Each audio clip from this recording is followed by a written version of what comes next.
Biz bugün harmoniyadan yeni bir ardıcıllıq edirik. Ardıcıllıq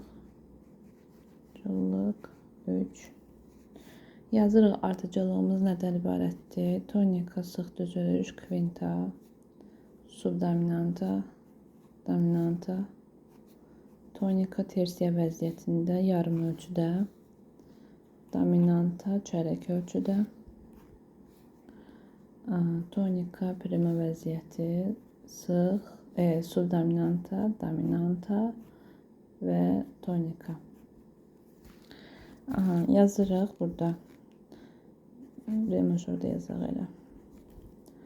Fa diyez, do diyez, fa diyez, do diyez.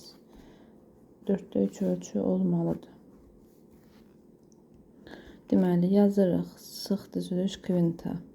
Re, re, fa, la. Tonika, sıx düzülüş. Kvinta. Kvintaya bax. Deməli biz bunu melodik birləşdirək. Re, mi, fa, sol. Sol, si, re, sol. Subdominanta. Daha sonra dominantaya keçirik. La, la, do, mi. Sonra tonikaya keçirik. Re, la, re, fa. Belə. Bu yarım ölçü olmalıydı. Sonra dominantaya keçirik yenə. Amma dominantaya elə düşmək lazımdır ki, bu gəlib belə bir vəziyyət alsın. Necə edək? Re, fa, la.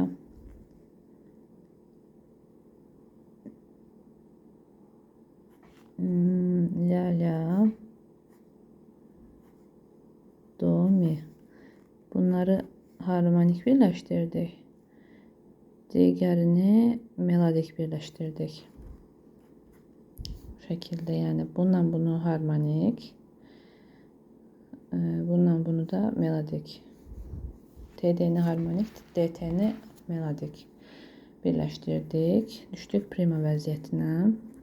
Sonra subdominanta deməli ki, yenə biz kamil düşməliyik ki, biz tonikaya.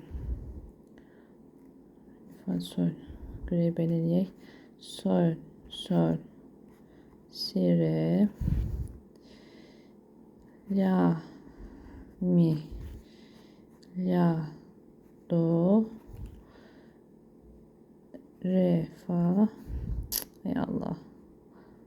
Re, fa, la, re.